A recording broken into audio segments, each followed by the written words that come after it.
Bonjour, traduction sans filet numéro 165, aujourd'hui c'est le 24 octobre. Comme pour la précédente, je poursuis avec God's Grace de Bernard Malamud, dont j'ai terminé la lecture et dont j'aurai l'occasion de reparler, je pense, lors de la prochaine vidéo. Je range mon bureau, qui sera normalement la numéro 27, puisque j'ai enregistré et publié la numéro 26 avant-hier. Voilà, ça c'est pour faire le point un peu sur les projets. Alors, Bernard Malamud, God's Grace, je ne raconte pas l'histoire, mais globalement, dans un contexte post-apocalyptique dans lequel le personnage principal, Calvin Cohen, est le seul survivant humain de toute la planète, selon toute probabilité, il se retrouve sur une île avec des chimpanzés dont un a appris à parler par le langage des signes, puis suite à une opération réussit à parler même de manière phonatoire, articuler les sons et à parler réellement l'anglais. Et suite à une série de péripéties, un autre groupe de chimpanzés réussit à finir par parler, par maîtriser le langage et l'anglais oral. Ils ne savent pas écrire en revanche, mais ils savent parler et comprendre. Ce qui fait que, bon, je ne dis pas comment ça se finit, peut-être que j'en parlerai dans Je range mon bureau, ça n'est pas le lieu ici, mais c'était un peu pour contextualiser. Ce qui fait que c'est un roman dans lequel, par exemple, à la page 107 de l'édition Penguin, on peut lire des choses assez intéressantes, parce qu'en fait Cohen leur donne des sortes de cours magistraux pour essayer de les édifier, essayer de leur apprendre plein de choses. Ça va échouer, comme on s'en doute. On peut lire des choses comme ça, parce qu'il leur a donné évidemment des noms bibliques. Il y a tout un espèce de délire vétérotestamentaire dans ce roman. Et on peut lire donc des choses tout à fait jouissives, telles que Esau was trying to blow bubbles with his banana wine. Ésaü, c'est le mâle alpha, en fait, hein, qui va d'ailleurs semer la pagaille.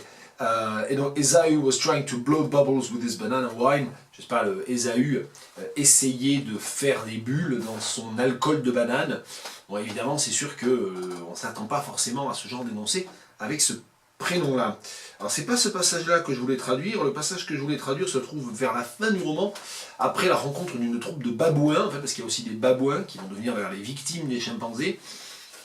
Et ces babouins, eh bien voilà l'une d'entre elles qui s'appelle Sarah. Et voilà ce qui lui arrive, comment elle est décrite à un moment donné. One day when the sun shone golden, and a summer breeze blew an armada of long white clouds through the cerulean ocean sky, Sarah hopped off the big rock, where the adult baboons had sunned themselves asleep, and Pat and Aloysius were seriously grooming each other, and she danced in the warm grass. She nosed into a patch of bare earth, pushing aside small stones in search of insects, but found none. Alors évidemment, les prénoms des babouins ont là encore été donnés par Calvin Cohen, le dernier survivant de l'espèce humaine.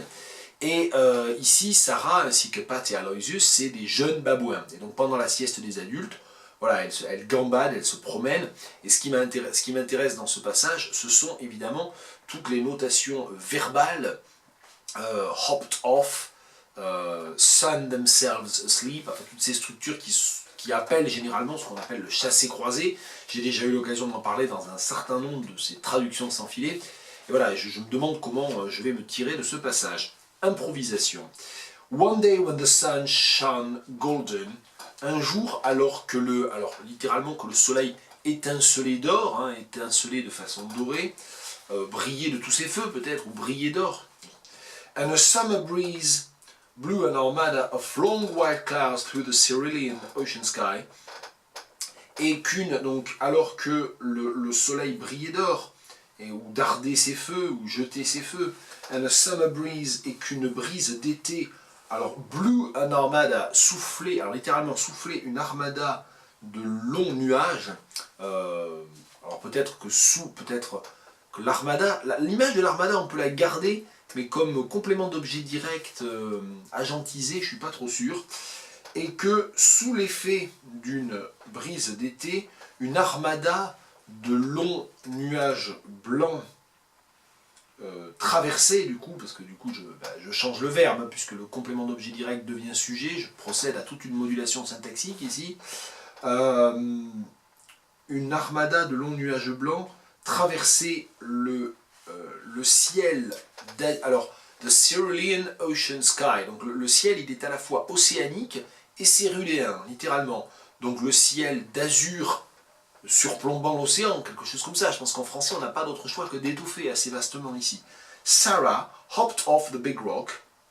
Alors hopped off, c'est typique de ces verbes à particules anglais dans lesquels le verbe lui-même, hop, désigne le type de mouvement et off la direction du mouvement. En français, on va faire l'inverse, c'est-à-dire qu'on va traduire le off par un verbe et hop par autre chose qu'un verbe. C'est ce qu'on appelle le chassé-croisé. Sarah descendit du grand rocher, hopped, dans un bond, en bondissant, where the adult baboons sun themselves asleep. Alors descendit en bondissant du grand rocher, parce qu'il me faut le rocher à la fin pour permettre la construction de la relative. Sarah descendit dans un bond du grand rocher où les adultes, et je pense que je vais effacer babouin parce qu'ici à ce moment-là dans le roman on sait que ce sont des babouins, parce que les babouins adultes ça me paraît bizarre, et si on commence à dire les grands babouins et tout, il y a une ambiguïté du grand. Où les babouins adultes, alors had sunned themselves asleep. Ça c'est ce qu'en anglais on appelle une structure résultative, et c'est extrêmement fréquent, et ça n'existe pas en français. Littéralement, ils s'étaient ensommeillés, jusqu'à dormir. Et souvent, on va là encore utiliser un chassé-croisé pour cette structure résultative. On va traduire le asleep, l'adjectif positionné après le verbe pour indiquer le résultat. On va le traduire par un verbe. Et c'est sound, le verbe actif, qu'on va traduire par autre chose. Je ne sais pas si ça va marcher.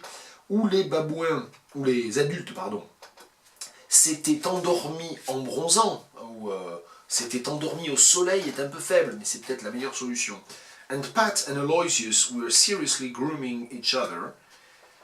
Et où Pat et Aloysius étaient sérieusement occupés à comment on dit grooming, à s'épouiller, hein, je crois, à s'épouiller.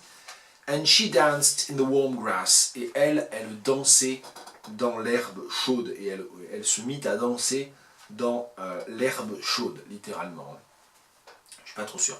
Dernier verbe qui m'a donné envie de traduire ce bref paragraphe. She nosed into a patch of bare earth. Littéralement, en fait, il n'y a pas de possibilité de le traduire littéralement parce qu'il n'y a pas de verbe nose en français. Ce que dit la langue anglaise, c'est elle nasa, elle fit quelque chose avec son nez, into a patch of bare earth. Donc ça veut dire qu'en fait, elle fouille la terre avec son nez. Donc là, on va être obligé, une fois de plus, de traduire le verbe par autre chose qu'un verbe. Elle fouilla avec son nez. Alors est-ce qu'on dit le nez pour les babouins? Non, on ne dit pas le nez, on doit dire le museau quand même, je pense. Là, je sais pas. Le nez des babouins, le museau des babouins. En plus, les babouins, ils ont une tête de chien, donc il me semble qu'on dit museau par analogie. Je sais pas, à vérifier auprès d'un zoologue averti. J'en ai un sous la main, je lui demanderai tout à l'heure. Elle fouilla avec son museau dans un patch of bare earth, comment on dit, un morceau de terre, dans un lopin, dans un fragment, comment on dit? Bon, je sais pas. A patch of bare earth, pushing aside small stones, et en poussant, donc en enlevant des petits cailloux, ou en éjectant les petits cailloux, in search of insects, à la recherche d'insectes, but found none, mais sans en trouver. Voilà, alors ce qui m'intéressait le plus ici, c'était la traduction de ces différents verbes, hop off, sun themselves asleep, la structure résultative, nose into, ce verbe extrêmement imagé en anglais, on n'a pas l'équivalent de ça en français non plus. Je me suis rendu compte qu'en fait, une des difficultés principales, ça allait être le patch off, et puis aussi savoir si les babouins ont des museaux ou des nez ou autre chose. Je ne sais pas. Bien, on a réussi à tenir en dessous des 10 minutes en essayant, j'espère, malgré tout, d'être assez clair dans cette improvisation. C'est pas toujours facile. C'était la 165, on est en octobre et ça continue.